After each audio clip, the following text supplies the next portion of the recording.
मैं तो देवराज इंद्र के साथ आसन पर बैठ ही नहीं रहा था। मैं तो देवराज इंद्र को अपने कृष्ण भगवान रघुनाथ की भक्ति पूछ रहा था। फिर देवराज ने मेरे चले जाने के बाद सेवकों के बीच मेरी ऐसी निंदा क्यों की? देवता तो केवल भाव के भूखे होते हैं, ऊंच नीच जात पात किसी पर भी विचार नहीं करते। और मैंने तो देवराज इंद्र की निस्वार्थ भाव से सेवा की थी। जब मुझे अपने आसन पर बिठा रहे थे, मैं बैठ ही नहीं रहा तो आज्ञा देकर बिठाया। और फिर मेरे चले जाने के बाद ऐसी निंदा क्यों? क्योंकि दशरथ निर्वंशी है। इसमें मेरा कौन सा दोष है जो इस प्रकार से मुझे इस प्रकार से इस सभा में निंदनीय ठहराया गया, मेरे बैठ जाने से आसन अपवित्र बताया गया। देवराज जी का नहीं, दोस्त दशरथ के कर्मों का है, मेरे प्रारब्ध का है। क्योंकि कौन सी जन्म के मेरे पाप उदय हो गए जो तीन तीन पटरानियों के होते हुए राजभवन कुलदीपक के बिना सुना है। इस संसार में मेरी लोक हंसाई हो रही है। सत्य ही तो कहा देवराज ने कि मेरे बैठ जाने से उसका आसन अपवित्र हो गया। मैंने तो इस बात पर कभी विचार भी नहीं किया कि जब मेरे बैठ जाने से स्वर्ग का आसन अपवित्र हो सकता है, तो जिस आसन पर मैं निरंतर बैठता आया हूँ वे आसन पवित्र कैसे रह सकता है?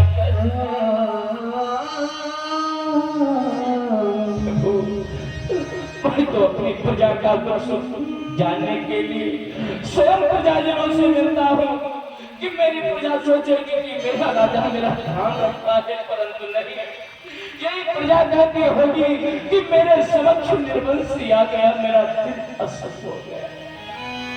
ऐसे भाग्य राजा को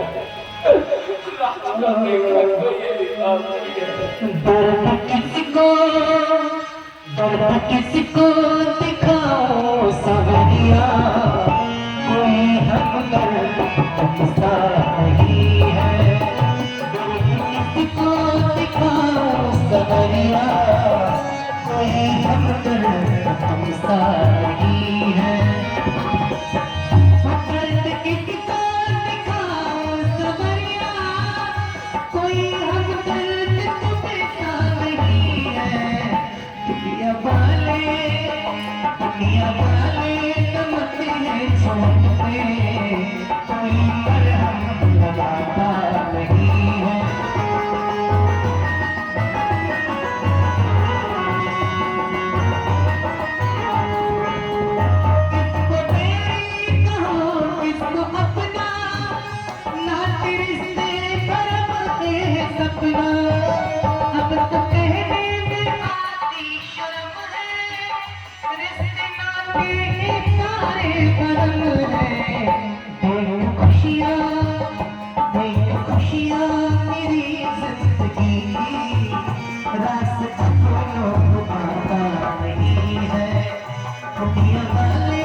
इसलिए उनसे मिलता हूं, परंतु उनके हृदय में कौन कौन से विचार उठते होंगे।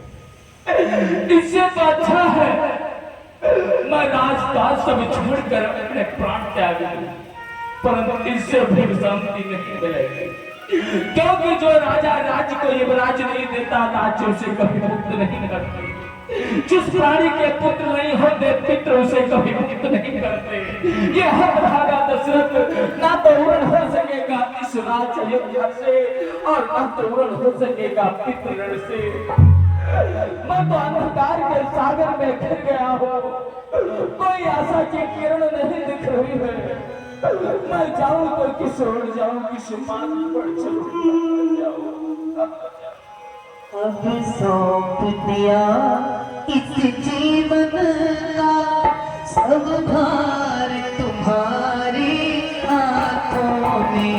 अब सौंप दिया इस जीवन का सब तुम्हारी आंखों में। अब सौंप दिया इस जीवन का सब भार तुम्हारे हाथों में है। जीत तुम्हारे हाथों में और हार तुम्हारे हाथों में। अब सौंप दिया इस जीवन का।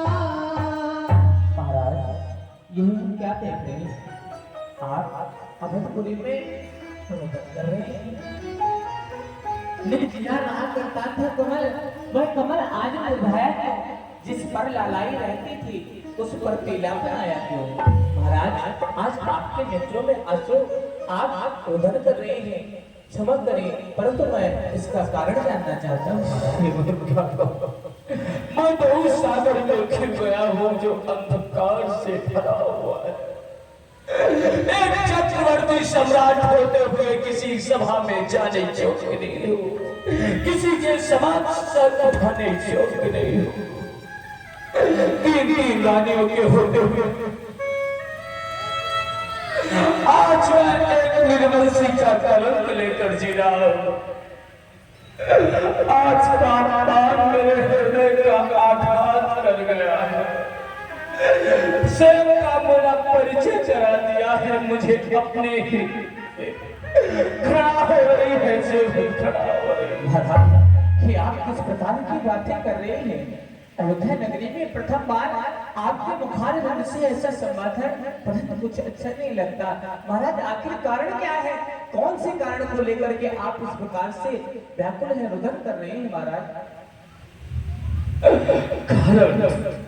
कारण कारण है निर्वंशी का कारण।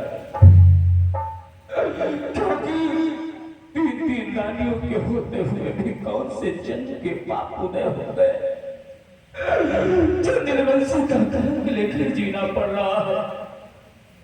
मैं किसी के समक्ष जाने योग्य नहीं हूँ। चक्रवर्ती सम्राट होते हुए पुत्र रत्न से अपनी वंचित हूँ। महाराज कृपा करके ऐसा न कहें। आप अपने आप को निर्वंशी कर रहे हैं, आप रुदन कर रहे हैं। भला आप ही तो हैं जो ही सभा का संचालन करते हैं। सर्वप्रथम आप अपने मुखारबिंद से कहते हैं कि ये प्रजा ये हमारी पुत्र के समान है। ठीक उसी प्रकार ये प्रजावासी आपका पुत्र की दृष्टि से भी देखते हैं। नहीं महाराज ऐसा न कहिए, आप ऐसा न कहिए महाराज। हमारे कहने न कहने से कुछ नहीं होगा, क्योंकि ये मेरे पुत्र के समान पुत्र तो नहीं हो सकती। प्रजा कहती होगी कि मेरा राजा निर्वंशी है। इसलिए अब ऐसे जीवन से मुझे भार लग रहा है, भार लग रहा है।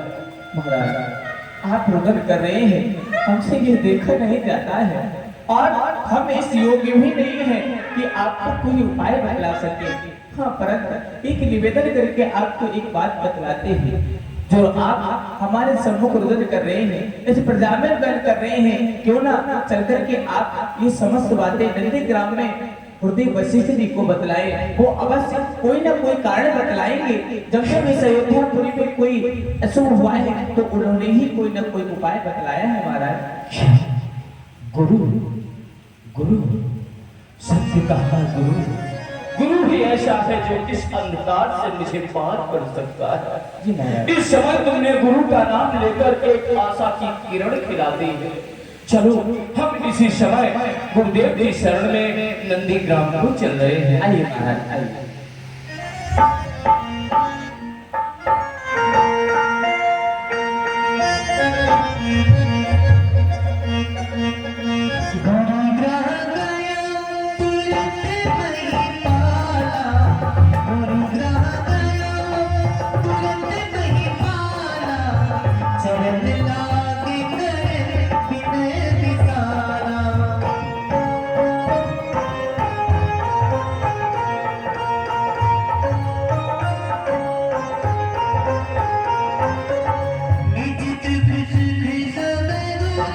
सुनायो कहे बसी बहुरी दशरथ का कोटि कोटि प्रणाम स्वीकार हो।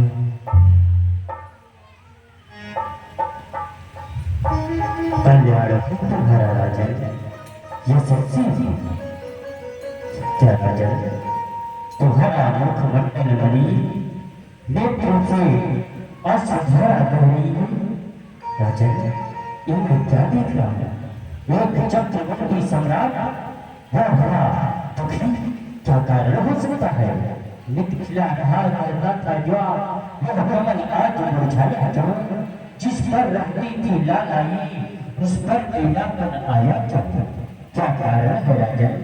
गुरुदेव, मैं आज तक अपने आप को चक्रवर्ती सम्राट जानता रहा। मैंने आज तक अपने आप को पहचान नहीं पाया, परंतु जब देव सभा में स्वयं की पहचान हुई तो अपने को बड़ा निंदनीय पाया। इसलिए मैं दुखी होकर आपके पास आया। आपने जो अभी आशीर्वाद दिया है उसे सफल कर दीजिए और मेरे दुख का निवारण कीजिए। बड़ी आशा लेकर आपके पास आया हूँ। क्या कहा? तुम एक चक्रवर्ती सम्राट हो, जहाँ खड़ास की ताकतवर्ती समस्त पृथ्वी तुम्हारे अधीन है, तो तुम्हें किस बात का दुख राजन? गुरुदेव, दुख तो और भी है। आखिर है कि ये विवाह 3 महीने, उसका फल अब भी मिला नहीं। अब चौथापन आने वाला, एक कमल अभी तक खिला नहीं। जाने क्या है भविष्य मेरा, जो अब तक प्रभु अंधेरा है। मैं दुर्बल होता जाता हूँ, इस प्रबल दुख ने घेरा है। वो तरुवर ही वो तरुवर क्या, जिसमें फल उत्पन्न न हो। वो जलधर ही वो जलधर क्या, जो जल से ही संपन्न न हो। गुरुदेव, मैं आपके पास अपना भविष्य जानने के लिए आया हूँ। आप खुद भविष्य वर्तमान सब कुछ जानने वाले त्रिकालदर्शी हैं, इसलिए मुझ पर कृपा करिए। यदि आपकी कृपा मुझ पर हो जाए तो हमारे शून्य आंगन में, हमारे अंधकार भरे जीवन में प्रकाश भर जाए। अधिक नहीं तो गुरुदेव उपाय वही कीजिए जो चित्त प्रफुल्लित हो जाए, आंखों में भी आए प्रकाश, आत्मा आनंदित हो जाए। कम से कम एक पुत्र ही हो जिससे रघुवंश बढ़े अपना, पितरों को भी तर्पण पहुंचे, आगे को नाम चले अपना। बस इसीलिए मैं आपके पास आपकी शरण में आया हूँ। पाहि माम, पाहि माम। राजा, आप परम ज्ञानी हो, परम तेजस्वी हो, चक्रवर्ती सम्राट हो। आपको गौरव है इस संसार में जो प्राणी अपने नाम को, अपनी कीर्ति को उच्चर करता है, वह स्वयं के कर्मों द्वारा करता है। क्योंकि कर्म प्रधान विश्व कबीरा का, जो जैसे कर्म से तस्त हो जाता है। प्राणी को अपने कर्मों के द्वारा ही अपने कीर्ति को उच्चर कर सकता है। जैसे कि तुम्हारे पूर्वज महाराज हरिश्चंद्र, जिन्होंने अपने कर्मों के द्वारा ही तीनों लोकों में अपनी कुल की ज्योति को जागृत किया। युवराज जिन्होंने बाल्यावस्था में ही भक्ति की और हरि को प्राप्त किया, उन्होंने किसी का सहयोग नहीं लिया। और तुम के लिए क्या करो? गुरुदेव, आपका कथन सत्य है, परंतु हमें स्वयं की चिंता नहीं है। हमें अपने कुल की चिंता है, अपने अयोध्या की चिंता है। ये तो आपका ही कथन है कि जब तक राजा राज्य को राज नहीं देता, तब तक राज राजा को मुक्त नहीं करती। कल को अयोध्या मुझसे चीख चीख कर अपना युवराज मांगेगी, गुरुदेव मैं किसे युवराज घोषित करूंगा? नहीं गुरुदेव, नहीं। अन्न मन मेरा गुरुवर स्वीकार हो जाए, उजड़ा चमन भूल जाए, चमन भूल जाए, हो जाए।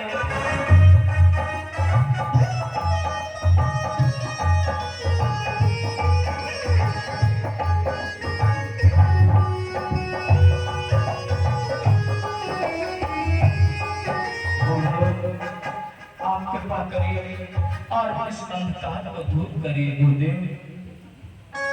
राजा धन्य हो तुम, धन्य हो तुम्हारे विचार जो समस्त प्रजा की सुख के लिए प्रजा को एक शोध नफल प्रदान करने के लिए इस प्रकार बढ़ते हुए हमारी पास नंदी ग्राम है। मैं तुम्हारे इन विचारों से अत्यंत ही प्रफुल्लित हूँ। राजा तुम एक पुत्र के लिए व्याकुल हो, तुम परिवार को हो, तुम धर्म हो, इसलिए राजा अब समय धारी धारण करो।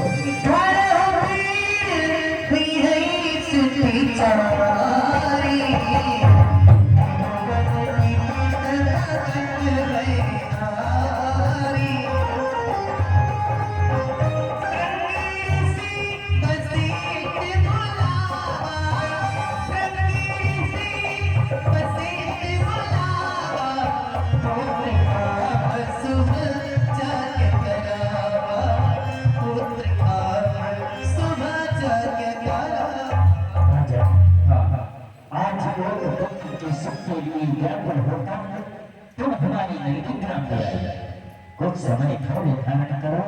तुम्हारे आंगन में एक नहीं था नहीं, चार बालक फुलकारियां करेंगे। जय हो जय हो जय हो। हे गुरुदेव, परंतु दिन कब आएगा, कब दशरथ के आंगन में पुत्रों की किरकारें गूंजेगी गुरुदेव? वह दिन भी शीघ्रता से आएगा, परंतु उसके लिए तुम्हें पुत्र का निष्ठ यज्ञ करानी होगी। क्या पुत्र कामेष्ट यज्ञ? तो फिर कुलगुरु आप जब हमारे कुल में कोई अनुष्ठान हुआ आपने सफल कराया, आप पुत्र कामेष्ट यज्ञ की शीघ्रता से कराएं जिससे शीघ्र पुत्रों की प्राप्ति हो सके।